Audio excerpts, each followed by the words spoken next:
Hai Halo Sobat Sobat Manajemen. Manajemen, balik lagi di Senada, satu nada, satu cerita.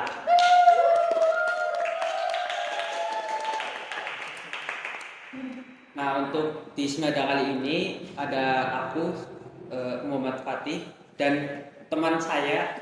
Aku Gia yang bakal jadi moderator hari ini. Nah, sekarang kita udah kedatangan tamu dari divisi PSDM. Ya, boleh diperkenalkan namanya siapa dan eh, Jabatannya menjadi jabatan menjadi apa? Perkenalkan, nama saya Silma Dimina. Di sini saya sebagai Kepala Divisi Pengembangan Sumber Daya Mahasiswa. Perkenalkan, nama saya Alfred Gusti Ramadan. Di sini saya sebagai Wakil Kepala Divisi PSDM. Kayak aku mau tanya-tanya nih, anggota dari PSDM itu ada siapa aja di periode kali ini?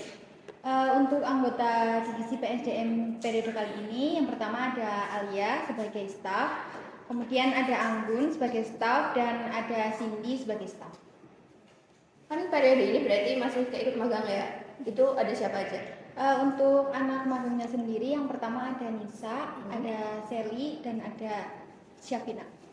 3 ya berarti ya. Ya. Terus aku mau nanya tentang proker PSDM itu apa aja? Untuk proker PSDM sendiri, yang pertama itu ada Aksara Hati, kemudian ada Genesis, kemudian ada Talking Push and Bond, dan ada Duta Manajemen. Nah, aku mau tanya nih tentang Talking Push and Bond. Itu banyak organisasi yang hancur karena komunikasi yang terhambat.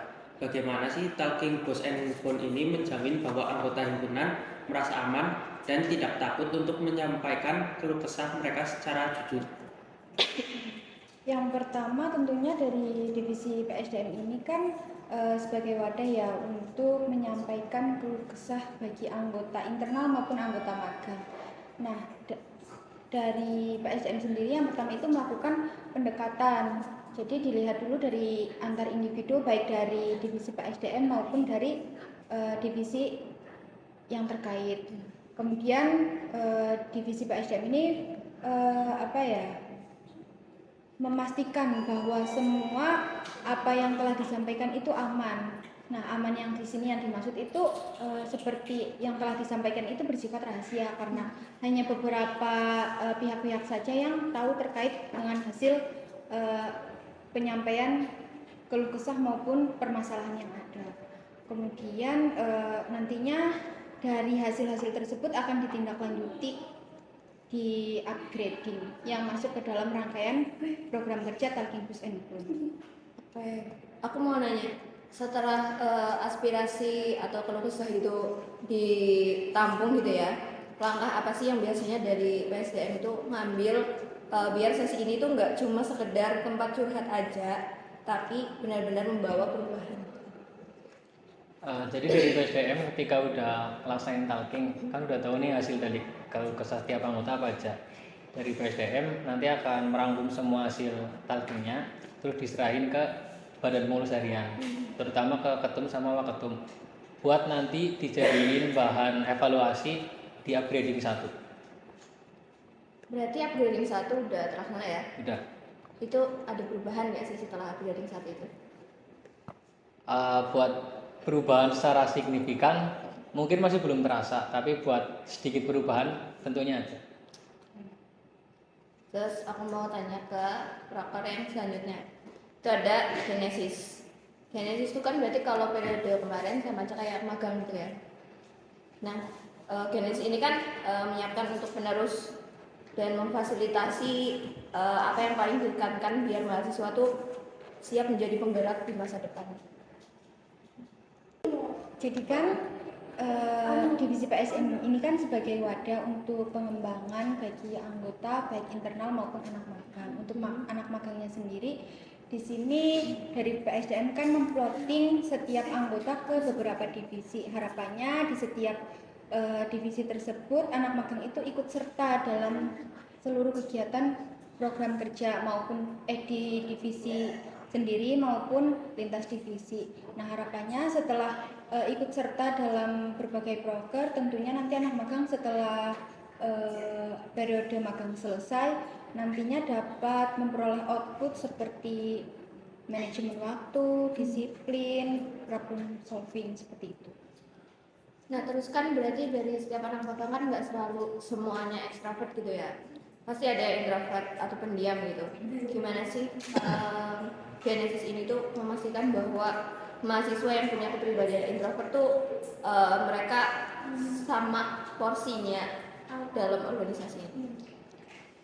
Sebenarnya kan dari PSDM juga buat Genesis ini pastinya ngelibatin anak magang di setiap program kerja. Jadi buat yang introvert maupun ekstrovert itu pasti udah dapat plottingan di masing-masing program kerja. Jadi pasti porsinya sama, baik yang introvert ataupun ekstrovert mempunyai kesempatan yang sama, dengan harapan yang awalnya introvert bisa jadi ekstrovert. Oke, selanjutnya ada aksara hati atau tipe itu berbeda dengan Genesis yang formal. Aksara hati terasa lebih emosional. Bagaimana sih cara kalian menciptakan suasana hangat agar anggota tidak merasa canggung saat berinteraksi?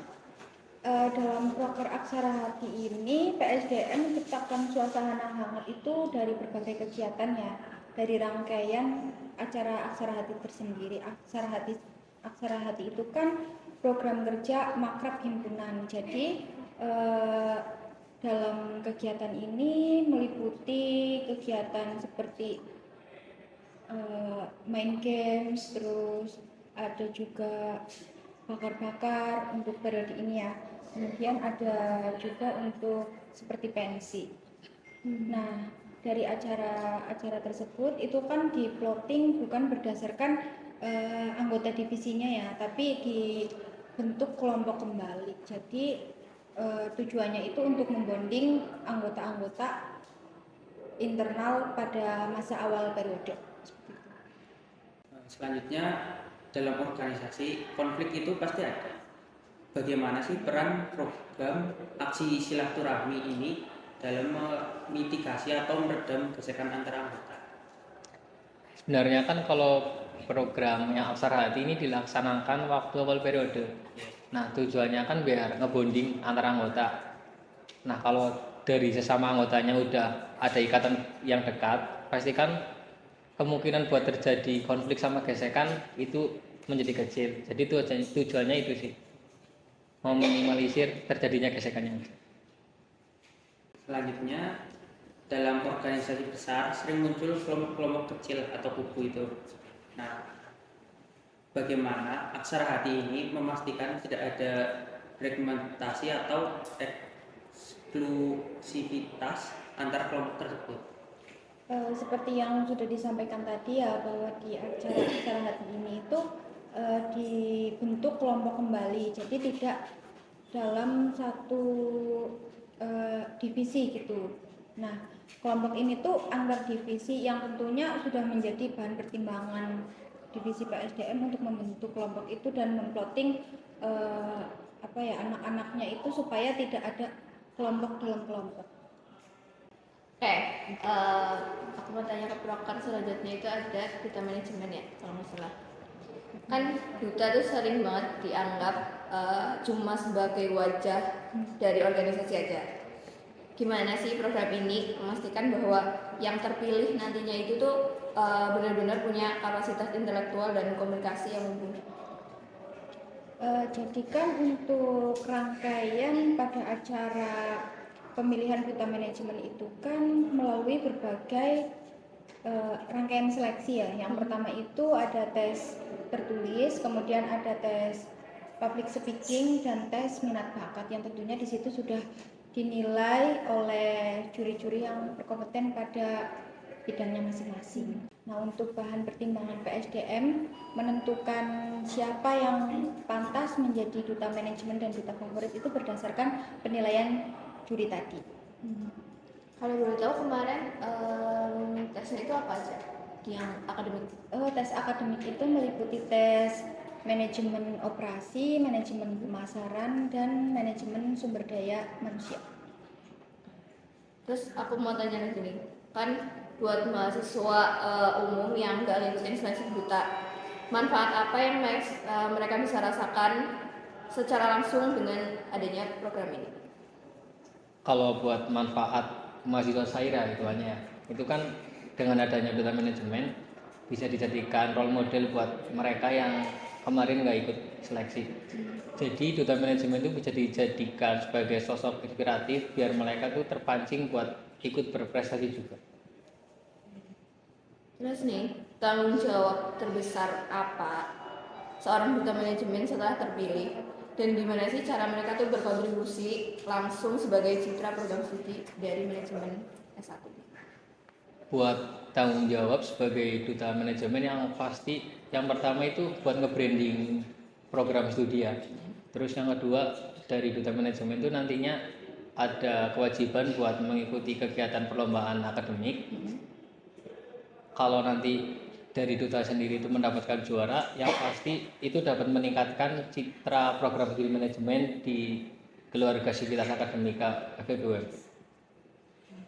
Mungkin yang terakhir aku mau nanya, kan di era digital age ini gimana sih duta manajemen itu memanfaatkan media sosial untuk melakukan edukasi mengenai isu-isu manajemen yang terkini dan bukan hanya membagikan kegiatan seremonial? Mungkin buat next proker duta terkait dengan hal tersebut nantinya akan kolaborasi dengan divisi keilmuan mengenai edukasi terkait dengan isu-isu manajemen. Kemudian mungkin bisa di branding lewat akun media sosial dari program studinya sendiri. Mungkin terakhir banget nih dari divisi PSDM, ada nggak pesan buat sobat manajemen buat kedepannya nih? Mungkin buat sobat manajemen yang belum pernah gabung di HMPS Manajemen, ditunggu ya di next periode. Oke, kita tunggu guys.